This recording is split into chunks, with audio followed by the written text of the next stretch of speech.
முதல் வாசகம். ஆண்டவரை தேடும் காலம் நெருங்கி வந்துவிட்டது. இறைவாக்கினர் ஓசையா நூலிலிருந்து வாசகம். அதிகாரம் 10, இறைவசனங்கள் 1 முதல் 3 முடிய, 7 முதல் 8 முடிய மற்றும் 12.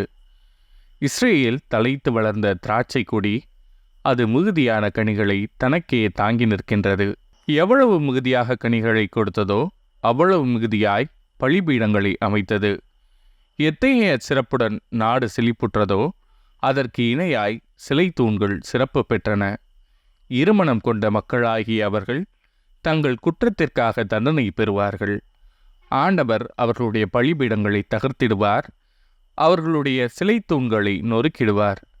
அப்போது அவர்கள், நமக்கு அரசன் இல்லை, ஆண்டவருக்கு நாம் அஞ்சி நடக்கவில்லை, அரசன் இருந்தாலும் நமக்கு என்ன செய்வான் என்பார்கள்.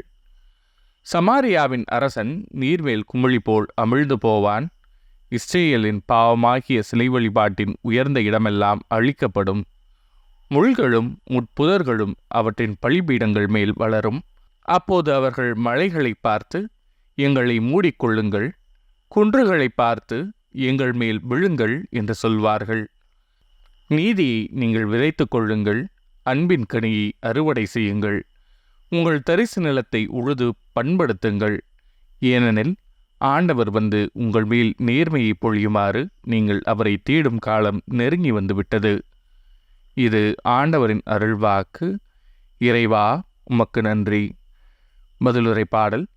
ஆண்டவரது திருமுகத்தை இடையராது நாடுங்கள், அவருக்கு பாடல் பாடுங்கள், அவரை புகழ்ந்தேத்துங்கள், அவர்தம் வியத்தகு செயல்கள் அனைத்தையும் எடுத்துரையுங்கள், அவர்தம் திருப்பெயரை மாட்சிப்படுத்துங்கள்.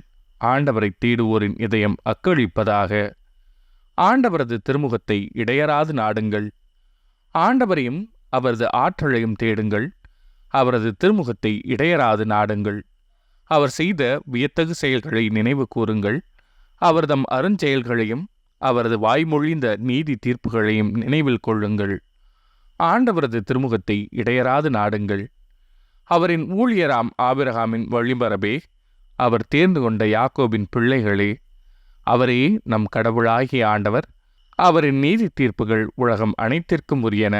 ஆண்டவரின் திருமுகத்தை இடையராது நாடுங்கள். நற்செய்தி வாசகம். வழிதவறி போன ஆடுகளான இஸ்ரேல் மக்களிடமே செல்லுங்கள். மத்தேயு எழுதிய தூய நற்செய்தியிலிருந்து வாசகம். அதிகாரம் 10, இறைவசனங்கள் 1 முதல் 7 முடிய. அக்காலத்தில் இயேசு தம் சீடர் 12 தம்மிடம் வரவழைத்தார். தீய ஆவிகளை ஓட்டவும் நோய் நொடிகளை குணமாக்கவும் அவர்களுக்கு அதிகாரம் அளித்தார். அத்திருத்தூதர் 12 பெயர்கள் பின்வருமாறு. முதலாவது பேதுரு என்னும் சீமோன், அடுத்து அவருடைய சகோதரர் அந்திரேயா, செபதேயுவின் மகன் யாக்கோபு, அவருடைய சகோதரர் யோவான், பிலிப்பு, பர்த்தலமேயு, தோமா, வரி தண்டினவராகிய மத்தேயு, அல்பேயுவின் மகன் யாக்கோபு, ததேயு, தீவிரவாதியாய் இருந்த சீமோன், இயேசுவை காட்டிக் கொடுத்த யூதாஸ் இஸ்காரியோத்து. இயேசு இந்த 12 அனுப்பிய போது அவர்களுக்கு அறிவுரையாக கூறியது, பிற இனத்தாரின் எப்பகுதிக்கும் செல்ல வேண்டாம், சமாரியாவின் நகர் எதிலும் நுழைய வேண்டாம். மாறாக வழி தவறி போன ஆடுகளான இஸ்ரேல் மக்களிடமே செல்லுங்கள். அப்படி செல்லும்போது விண்ணரசு நெருங்கி வந்துவிட்டது என பறைசாற்றுங்கள். இது ஆண்டவரின் அருள்வாக்கு. கிறிஸ்துவே, உமக்கு புகழ்.